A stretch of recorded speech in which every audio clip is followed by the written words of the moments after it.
Hi there, I'm John Roese, Global CTO and Chief AI Officer of Dell Technologies. And in other videos in this series, I've talked about different dimensions of the AI journey, figuring out what to do and how to do it, and the pieces that make up the big picture. But what is the big picture? What is the AI journey? How do you think about it holistically? And one way that we've used to describe it and understand what we're actually up to is we're trying to create a flywheel effect that through the decisions we make in choosing AI projects and how we implement them, we start to create a positive ROI out of this flywheel, that each project actually produces more ROI than the last one, and because it's using the same platforms, it's building on other projects before it. And so really having a smart approach to where you start and which projects you go after is critical to get that flywheel moving. As a sidebar, one of the big mistakes people make in the early days of generative AI is they choose the first projects because they're easy and they're not consequential. And it turns out our belief is that's a mistake. It's okay to do a bit of learning, but your first projects actually have to have a path to produce positive ROI, because if you invest, and you will invest on new infrastructure, new capabilities, human capital, to prosecute your first big AI project, and the net result is people are a little happier, but the company doesn't make any more money, their profitability doesn't improve, there's no real ROI to it, one of the consequences is you might not have any more money left to do the next project.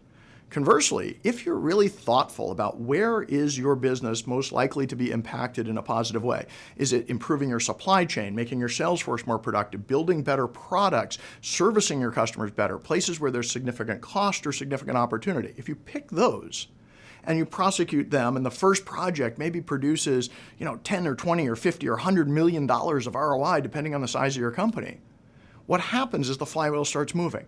You now have a positive return on your investment, and the appetite all the way up to the board of directors and the CEO becomes significantly more positive about further investment, because you've shown that ROI, which is the ROI of AI, is real. We all go into this discussion believing that the reason we're doing AI is not just because it's cool technology, it's because it will bend the curve on productivity of our enterprise. We measure productivity with material numbers, profitability, revenue, margin structures, cost structures. And so if your AI projects are targeting those areas, and if you are thoughtful about picking the right ones, what starts to happen is they start to create an ROI effect. Anyway, punchline is visualize your future, and the future success of an AI strategy for an enterprise is that you have created this perpetual flywheel that as you add new projects to it, each of them produces an ROI greater than the investment necessary to do it, and they become one of the biggest levers you have to bend the curve in productivity. And again, how to do that? You have to pick the right projects. You have to have a strategy about how to execute them quickly. You have to have an efficient infrastructure and technology base that's reusable to do that, so the costs are not higher than the actual effect of them. And then most importantly, you have to run this through a governance process that allows you to do it repeatedly.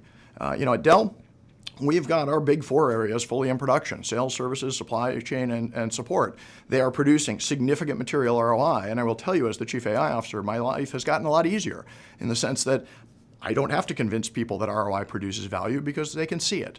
And the next projects become significantly easier because now I have the technical basis to move faster because the flywheel is running, and I have proof that as I invest in AI projects, ROI is created. Again, all of the pieces necessary to develop an AI strategy are relevant, but when you put them together, success is a flywheel that produces ROI and bends the curve in productivity of your organization. If you can visualize that and then put together all the parts necessary to do it, you will have a successful AI strategy, and fundamentally, you will probably be one of the biggest sources of improvement and productivity and advancement for your company that you've probably ever seen.